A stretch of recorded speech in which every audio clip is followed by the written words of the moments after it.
కాళహస్తిలో మహాశివరాత్రి వేడుకలు వైభవంగా జరుగుతున్నాయి. ఏపీ, తెలంగాణ, తమిళనాడు నుంచి భక్తులు పెద్ద ఎత్తున తరలివస్తున్నారు. 11 అభిషేకాల తరువాత లింగోద్భవ దర్శనం జరుగుతుంది. ఆ సమయంలో భక్తుల తాకిడి మరీ ఎక్కువగా ఉంటుందని భావించిన అధికారులు బందోబస్తు భారీగా ఏర్పాటు చేశారు. దీంతో భక్తులకు ఎలాంటి ఇబ్బందులు లేకుండా వేడుకలు జరుగుతున్నాయి. మరింత సమాచారం మా ప్రతినిధి దామోదర్ అందిస్తారు. స్వయంభూగా వెలిసిన వాయులింగేశ్వరి క్షేత్రమైన శ్రీకాళహస్తిలో అత్యంత వైభవంగా మహాశివరాత్రి వేడుకలు కొనసాగుతున్నాయి. తెల్లవారుజామున నుంచి భక్తులు స్వామివారి దర్శనానికి పోటెత్తిన పరిస్థితి. ఇప్పటి వరకు సుమారు 70 నుంచి 80 వేల మంది భక్తులు స్వామివారిని దర్శించుకుంటున్నారు. నిర్వాహకులు ఏదైతే ఇటు ప్రభుత్వ అధికారులు కానీ, దేవాదాయ శాఖ కానీ, ఇటు పోలీస్ శాఖ సంయుక్తంగా ఎలాంటి ఇబ్బందులు లేకుండా భక్తులను స్వామివారి దర్శనానికి పంపించడానికి ఏర్పాట్లు చేస్తున్నారు. ప్రస్తుతం మనం ఆలయంలో ఉన్నాము. అత్యంత విశిష్టత కలిగిన ఈ ఆలయం గురించి తెలుసుకోవడానికి మనతో వేద పండితులు ఉన్నారు. ఆయన అడిగి తెలుసుకున్న స్వామి, ఈ ఆలయ చరిత్ర ఏంది, ఎందుకు ఈ ఆలయం ఇంత ప్రాశస్తి కలిగింది? ఓం నమ శివాయ. కైలాసవాసి భగవాన్ శ్రీ కాళహస్తీశ్వర శివ కరోతు నిత్య కళ్యాణం కరుణావరుణాలయ శ్రీ జ్ఞానప్రసూనాంబా సమేత శ్రీ కాళహస్తీశ్వర స్వామిని నమః.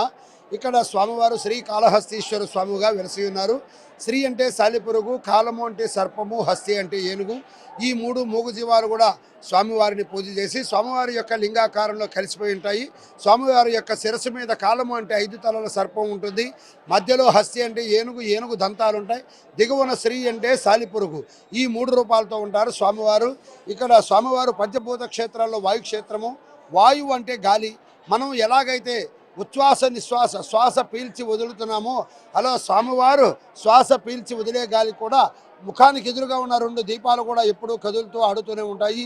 ఎక్కడైనా శివాలయంలో నవగ్రహాలు విడిగా ఉంటే ఈ క్షేత్రంలో 9 నవగ్రహాలు 27 నక్షత్రాలు కూడా స్వామిని ఆరాధించి స్వామికి అలంకార కవచంగా ఉంటుంది. శ్రీ కాళహస్తీశ్వర స్వామివారి క్షేత్రము. ఇక్కడ అమ్మవారి పేరు జ్ఞానప్రసూనాంబికాదేవి, జ్ఞానాన్ని ప్రసాదించే అమ్మవారు. అమ్మవారి యొక్క నడుములో 1 తల సర్పం ఉంటుంది. స్వామివారి యొక్క శిరస్సు మీద 5 తలల సర్పం ఉంటుంది. కాబట్టి ఈ క్షేత్రంలో రాహుకేతు పూజలకు కానీ విశేషమైన క్షేత్రము కాబట్టి ఈ మహాశివరాత్రి రోజున స్వామివారికి విశేషంగా కూడా 11 కాలాలు అభిషేకాలు అత్యంత వైభవపేతంగా వివిధ సుగంధ ద్రవ్యాలతో అభిషేకిస్తారు. పూజలు కూడా నిర్వహిస్తారు. కావున ఈ మహాశివరాత్రి రోజున ప్రతి భక్తుడు కూడా వేకువజామున లేచి స్నానం ఆచరించి ఉపవాసం ఉండి శివుడి పార్వతి దర్శించినట్లయితే ఆ పార్వతీ పరమేశ్వరుల యొక్క అనుగ్రహం తప్పకుండా లభిస్తుంది. అలాగే స్వామివారు ఈ రోజున నంది వాహనముపై, సాయంత్రం అమ్మవారి సింహవాహనంపై 4 మాడ వీధులందు వెళ్ళి భక్తులకు దర్శనం ఇవ్వడం జరుగుతుంది. భక్తులందరూ కూడా దర్శించినట్లయితే స్వామి అమ్మవారి యొక్క కృపాకటాక్షాలు కూడా ఖచ్చితంగా కలుగుతాయి. అలాగే ఈ స్వామివారికి 11వ కాలాభిషేకం లింగోద్భవ కాలాభిషేకంగా కూడా విశేషంగా స్వామివారికి పరిగణనలోకి తీసుకొనబడుతుంది.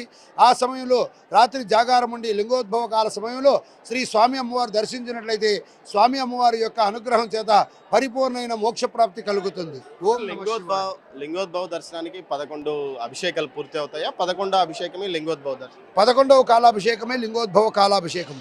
ఆ సమయంలో భక్తులు అధిక సంఖ్యలో వచ్చి స్వామి అమ్మవారిని దర్శించి ఆ స్వామి అమ్మవారి యొక్క ఆశీస్సులు పొందుతున్నారు.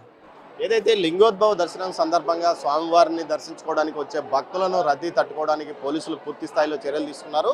ఉదయం నుంచి రాత్రి వరకు, తెల్లవారుజామున వరకు ఏదైతే లింగోద్భవ దర్శనం వరకు ఓ స్థాయిలో దర్శనము భక్తులు వస్తే ఆ సమయంలో మాత్రం భక్తులు పోటెత్తే అవకాశం ఉండడం వల్ల పూర్తి స్థాయిలో బందోబస్తు ఏర్పాటు చేసినామని అధికారులు చెప్తున్నారు. ఇందుకోసం ప్రత్యేకంగా జిల్లా వ్యాప్తంగా ఉన్న 1000 మంది పోలీసులను ఇక్కడికి రప్పించి బందోబస్తు ఏర్పాటు చేస్తున్నారు. దీంతోపాటు అడిషనల్ ఎస్పీ స్థాయి అధికారితో పాటు ముఖ్యంగా డిఎస్పీలు, పలువురు డిఎస్పీలు బందోబస్తులో ఏదైతే సలహాలు సూచనల మేరకు ఇక్కడ బందోబస్తు నడుస్తుంది. అదేవిధంగా క్యూ లైన్లో స్థానికులతో పాటు అందరూ స్వామివారి దర్శనం చేసుకునేందుకు వీలుగా ప్రత్యేకంగా క్యూ లైన్లను ఏర్పాటు చేశారు.